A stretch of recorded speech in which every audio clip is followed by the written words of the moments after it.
Willkommen zu Frequent Traveler TV, heute wieder mit einer frisch gepressten Sendung für euch. Heute hier gefühlte 50 Grad in der Sonne. Themen, die ich für euch frisch gepresst habe, sind auch heiß. Einmal Jeju Airlines, der Absturz, da gab es einen Full Stop bei der Unfallbericht. Ja, der wurde quasi zurückgezogen. Gucken wir uns mal an, was da passiert ist. Wo es auch ein Problem gibt, gibt es bei Boeing und den Freunden von Alaska Airlines. Da geht es um den Flug AS 1282. Wir erinnern uns, der Türstopfen. Da gibt es eine Prozesswelle. Dann geht es weiter mit dem Thema Ticketsteuer, Luftverkehrsabgabe. Da wird wohl, ja, ich sage jetzt mal in Deutschland, keine Erleichterung kommen. Erst 2026 für uns bei den Preisen. Wir haben dann noch eine Aktion von Accor, wir haben noch eine Aktion von ANA Airlines. Bei All Nippon Airlines ist es so, dass die Japaner die Meilentabelle entwertet haben. Es ist irgendwo links, rechts, überall werden Meilen weniger wert. Und wir haben dann nochmal die Freunde, ich sage jetzt direkt den Namen, Alpers, da werdet ihr sagen, Aeropairs, wie komme ich auf Alpers? Aeropairs, dann sagt ihr, was? Schweiz, Swiss, Streik. Ja, und zum Thema Schweiz gibt es natürlich noch ein Thema hier, und zwar natürlich, was ist das? Wir haben Stammtisch in Zürich am Freitagabend, also wer noch zum Stammtisch kommen will, meldet sich bei mir. Und dann gibt es Plätze, also irgendwie die Sonne brennt, im Gegensatz zum Regen letztes Mal in Wien. Aber gut, hey, so ist das Leben. Das erste Thema, was wir haben, ist der Flug 7C 2216, und zwar ist das der tragische Absturz von Jeju Air am 29. Dezember 2024. Und dieser Bericht, der jetzt rauskommen sollte, ist wirklich Minuten vor der Präsentation zurückgezogen worden. Der Bericht hätte laut Medienberichten den Pilotenfehler hervorgehoben möglicherweise und gleichzeitig bauliche Mängel am Flughafen Muan ausgeblendet. Heißt also, man hatte da Crew-Blaming gemacht. Was war passiert? Der Flug Jeju Air 2216 aus Bangkok nach Muan mit einer Boeing 737-800, also keine MAX, ganz wichtig, hatte nach Vorgeschlag, das waren Gluck-Enten, um 8.56 Uhr eine Mayday-Meldung abgegeben. Notlandung auf falscher Piste ohne Fahrwerk und ist dann hinter der Landebahn gegen massive ILS, also Instrumentenlandesystem, Betonpfeiler gerast. Nur 2 Crewmitglieder haben überlebt, 179 Todesopfer. Und die Kritikpunkte an diesem anscheinend nicht veröffentlichten Bericht sind folgendermaßen: Fokus auf Piloten, Abschaltung des falschen Triebwerks, anstatt 1 hat man 2 gemacht. Keine Erwähnung der Flughafenstruktur, die gefährlich ist, denn der ILS-Aufbau direkt hinter der Bahn ist natürlich nicht clever, genau wie in solchen Fall. Empörung vor Angehörigen, die bereits vorab Einsicht hatten. Und die Pressekonferenz ist halt abgesagt worden, kurzfristig. Die Journalisten hatten sogar schon Berichte in der Hand. Ich weiß das, wie das ist bei solchen Veranstaltungen, wenn ich bei Finnair oder bei anderen Firmen bin. Dann gibt es auch direkt immer ein Handout, und dieses Handout ist wohl direkt wieder genommen worden. Und das Ministerium, und in Asien ist ja immer alles so auf nicht Gesichtsverlieren und so weiter eingestellt, die haben gesagt, die Veröffentlichung sei gestoppt worden, weil der Bericht nicht den Erwartungen der Familien entspreche und eine irreführende Teilwahrheit enthalten könnte. Also insofern ist es so, dass man hier natürlich gesichtswahrend das Ganze dann gemacht hat. Ja, Fazit ist halt, es ist ein tragischer Unfall mit menschlichem Versagen, mit technischen Störungen und natürlich infrastrukturelle Mängel, dass der ILS-Aufbau da direkt in der Landebahn, Startbahn war. Und da ist es natürlich auch so, wie unabhängig waren diese Ermittlungen, wenn man das nicht mit einkalkuliert hat. Und natürlich auch die Verantwortung des Flughafenbetreibers. Wichtig ist auch, dass man hier nochmal sich das Ganze anguckt in der Geschichte, dass man natürlich sagt, dass es immer in der Fliegerei eine tragische Verkettung ist von einigen Sachen. Das heißt also, es ist nie etwas singulär. Der Flug AS 1282 von Alaska Airlines mit einer 737 MAX, in dem Fall war es eine MAX 9er, die haben ja das Problem gehabt, dass nach dem Start der Türstopfen rausgeflogen ist, weil Bolzen gefehlt haben. Und jetzt ist es so, dass nach dem Türdesaster die Passagiere eine Milliardenentschädigung fordern. Am 5. Januar 2024 war der Flug von Portland nach Ontario, Kalifornien unterwegs. Und das Flugzeug, eine 737 MAX 9 fabrikneu, muss man dazu sagen, die roch also noch nach neu, hat in 14.830 Fuß Höhe eine türgroße Türstopfen oder Türblende rausgeplöppt. Und damit ist halt der Platzhalter für eine Tür, weil an dieser Stelle ist ja normalerweise eine Tür, wenn die Maschine etwas High Density ist, also das heißt mehr Passagiere drin sind und das wird da nicht gebraucht, hat man die einfach verloren. 8 Verletzte, keine Toten, trotz der Umstände. An Bord waren 171 Passagiere, 6 Crewmitglieder. Boeing-Techniker haben halt wirklich die 4 Sicherungsbolzen vergessen beim Einbau, weil die Fachkraft, die das konnte, war in Urlaub. Und die NTSB nennt das Ganze eine systematische Missachtung von Produktionsvorgängen im Boeing-Werk Renton. Ja, die Fallakte ist abgeschlossen, aber das juristische Nachspiel beginnt jetzt erst. Also wenn man überlegt, dass das Ganze ja passiert ist am 5. Januar 2024, wir sind jetzt 1,5 Jahre weiter. Da ist es so, dass die Prozesswelle gegen Boeing und Alaska Airlines rollt. Viele klagen halt wegen physischer und psychischer Schäden. Die ersten Vergleiche für 3 Passagiere, zum Beispiel gleich 1 Milliarde Forderungen bereits beigelegt. Weitere Verfahren starten zwischen Januar und September 2026 in verschiedensten US-Bundesstaaten. Für Boeing ist das ein weiterer Imageschaden in einer Reihe von Produktions- und natürlich auch Sicherheitsproblemen. Die Prozesse können Milliarden kosten. Und am Ende ist es so, dass natürlich die Urteile da stehen oder aber auch teure Vergleiche. Gleichzeitig steigt der Druck auf Boeing natürlich, seine interne Qualitätskontrolle wieder zu verbessern, zu optimieren. Und man sieht halt wirklich, wie 4 Bolzen da zu einem großen Drama führen können. Und das Vertrauen der Öffentlichkeit in die Sicherheit der Passagiere und alles ist natürlich ein Riesenproblem. Dass die betroffene Blende überhaupt lose war, bleibt ein Sinnbild für die Schwächen, für die Kontrolle und vor allem für die Verantwortung für Sicherheit bei Boeing, weil das ist auch nicht ordentlich dokumentiert worden. Also es bleibt halt ein übler Nachgeschmack für alle, die halt Boeing fliegen. Das muss man ehrlicherweise sagen. Die Leute bei Boeing sollten das endlich mal abstellen. Ja, was auch abgestellt werden muss, sind die ganzen Steuern für die Fliegerei. Die Steuern frühestens 2026 gibt es Erleichterungen für die Passagiere, aber auch für die Airlines. Also heißt, wenn es für die Airlines Erleichterungen gibt, gibt es für uns hoffentlich auch welche. Oder gar nicht. Man muss halt gucken, denn die deutsche Ticketsteuer, die Luftverkehrsabgabe, wurde ja im Mai 2024 erhöht.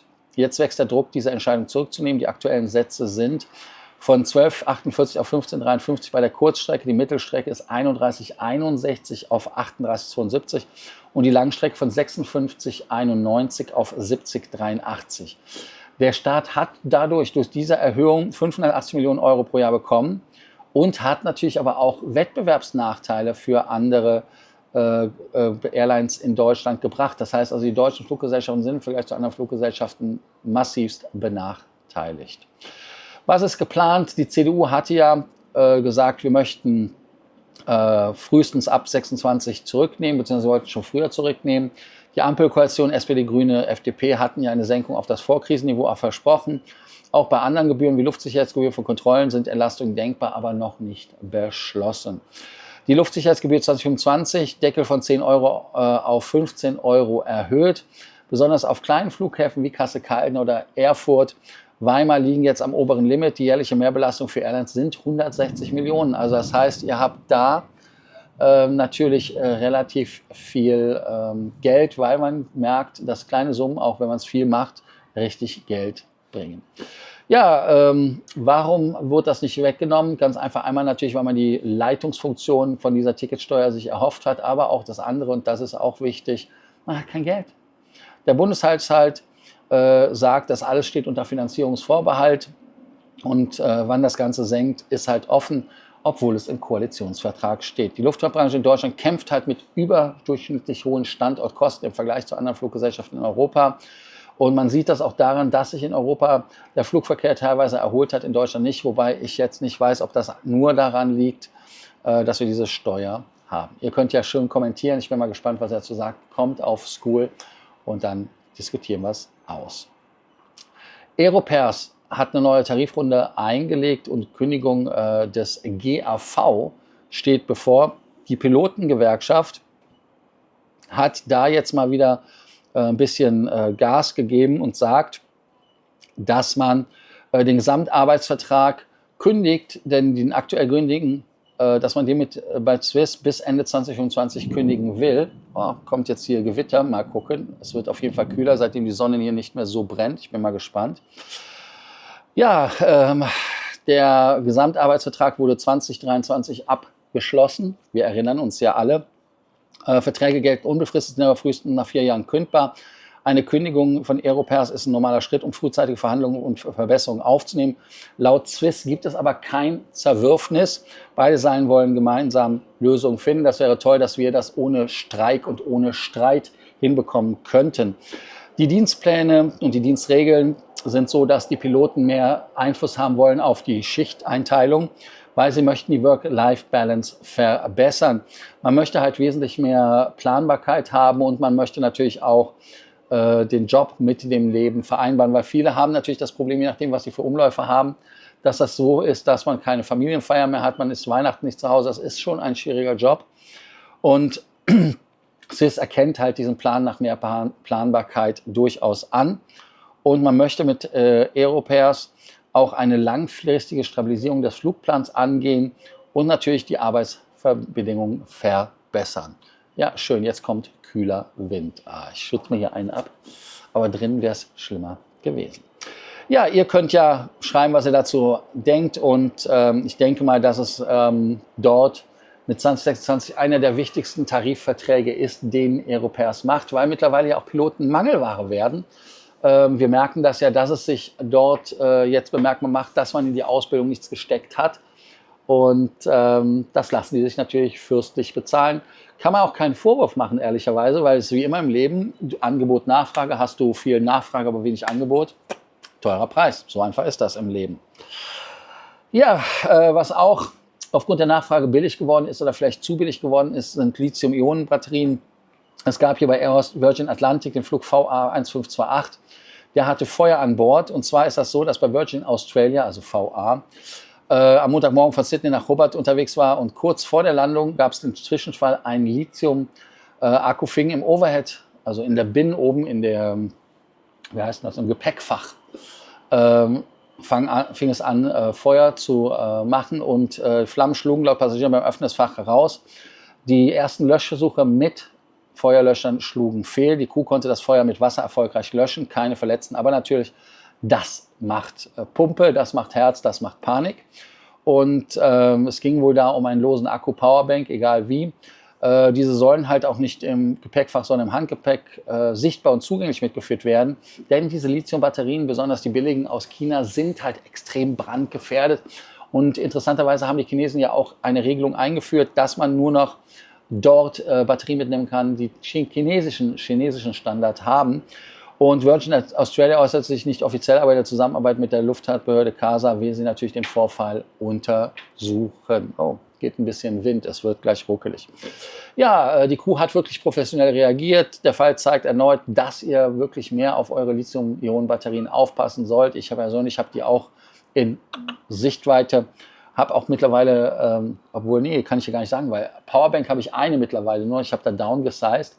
Aber man muss natürlich auch hier sagen, dass in vielen Dingen iPad hier in der Osmo oder aber auch in anderen Sachen Lithium-Ionen sind oder in meinem Fahrrad 840 Watt, glaube ich, hat das Ding. Also das ist schon ein Knaller, ne? Also das sind Bömmchen, wenn man da so ehrlich sein will. Ja, künftig soll es noch strenge Regelungen geben, bis zum Verbot von Powerbanks im Handgepäck eventuell. Das wäre natürlich komplett scheiße. Damit hätte man dann keine Möglichkeit, solche Powerbanks mehr mitzunehmen. Und ihr könnt ja auch nochmal schreiben, was ihr davon haltet. Oh, ich bin so froh, dass der Wind kommt. Ja, All Nippon Airlines, eine Fluggesellschaft, die in der Star Alliance ist, die haben natürlich wieder so eine kleine Entwertung gehabt. Wenn man natürlich guckt, dass die Entwertung natürlich nur noch strategisch sinnvolle Einlösungen vor sich hat. Ich gebe euch mal ein paar Beispiele mit Sweet Spots. Bangkok, Frankfurt mit Star Alliance Partner, sehr gutes Preis-Leistungs-Verhältnis, besonders attraktiv in der Business Class, ist natürlich mit Roundtrip inklusive Stopover möglich, vor allem auch zum Beispiel Stopover in Tokio. Ja. Dann Tokio, San Francisco sind immer noch solide Meilenwerte, direkt mit ANA oder Starlines buchbar. Auch möglich seit 2025 sind ja auch sogenannte One-Way-Buchungen, also durchaus für den einen oder anderen interessant. Bangkok, Tokio ist günstig mit ANA selbst, perfekt für Asienreisende mit ANA meist auf dem Konto, geringe Zuschläge sowie solide Verfügbarkeiten. Und was wichtig ist, ist auch, dass es jetzt auch One-Way-Trips gibt, also nicht mehr nur diese Round-Trips, Stopover. Bei Partnerbuchungen sind weiter erlaubt, Wartelisten für ANA-Flüge möglich, aber meist ineffektiv, weil man kaum Freigaben bekommt. Meilen müssen aber vorher im Konto sein. Und Transfers von Amex Membership Rewards zu ANA ist weiter möglich, aber nur bei direktem Buchungsbedarf empfehlenswert. Also wie immer, aber das gilt für alle, dass ihr Meilen immer nur dann umbucht, wenn ihr wirklich diese braucht. Round-the-World-Tickets für 105.000 Meilen sind weg, sind Geschichte. Und natürlich auch die ANA-Return-Flüge auf beliebten Nordmeerstrecken sind deutlich teurer geworden. Heißt also, wenn ihr ANA benutzen wollt, auch mit Amex-Punkten oder sonst was, dann könnt ihr nur noch strategisch sinnvolle Einlösungen machen mit Starlines-Partnern bei Roundtrips, aber mit Stopover und für Asien- und Europa-Verbindungen. Aber man sollte Punkte nur wirklich transferieren, wenn man einen Use-Case hat. Heißt also, wenn ihr keinen Use-Case habt, dann vergesst den ganzen Quatsch, macht es einfach nicht. Und dann haben wir noch eine zweite Aktion heute, und das ist das letzte Thema für heute, das ist Accor, 50 € All-Giftcard geschenkt für Aufenthalte in Europa. Nordafrika und Israel ist teilweise mit dabei, also nicht alles. Für Aufenthalte, die bei den teilnehmenden Hotels der Marken Ibis, Novotel, Mercure, Pullman, aber auch anderen sind. Buchungszeitraum ist bis zum 31. Juli die Reise oder der Aufenthalt zwischen 1. August und 31. Oktober. Registrierung ist erforderlich. Ihr seid quasi in einer Zielgruppe, das heißt, es sind Targeted Offers. Und unklar ist natürlich, ob der Aufenthalt ein Mindestvolumen oder bestimmte Raten voraussetzt, da die AGB wie immer auf der Aktionsseite ja leider keine Antworten gibt. Oh, das rutscht hier gerade vom Tisch. Machen wir wieder runter und zurück. So, dann geht es auch weiter mit dem ganzen Thema. Gutschein kann für Restaurants, Bar oder zukünftige Aufenthalte eingesetzt werden. Es ist eine interessante Aktion für wenig aktive Accor-Kunden, die rückwärts motiviert werden sollen. Also ist interessant für kurze Städtetrips im Herbst, Wochenendausflüge, Familienurlaube. Und auch wenn das Konto nicht qualifiziert ist im Moment, ein Test mit neuer Buchung und Login kann helfen, der Accor dynamisch ein- oder ausschließt. Also das heißt, Accor ist da immer so ein bisschen schwierig, wenn man so ehrlich ist. Ja, möchtet ihr mehr Informationen haben oder mehr Fragen beantwortet bekommen von mir, dann kommt in die School-Gruppe, da könnt ihr dann auch natürlich direkt Gas geben. Ich bin froh, dass es hier anscheinend kühler wird, hoffentlich. Ich freue mich, dass ihr heute dabei wart und ich freue mich, wenn die nächste Sendung wieder live geht. Danke, dass ihr heute dabei wart bei Frequent Traveler TV. Denkt dran, den Kanal zu abonnieren, Glocke, Like und so weiter. Und auf School. Und ich bin dann erstmal wieder raus und Zürich. Ich sage nur Zürich am Ende der Woche. Dienstag, Mittwoch, Donnerstag, 4-mal schlafen. Also, bis dann. Ciao, ciao.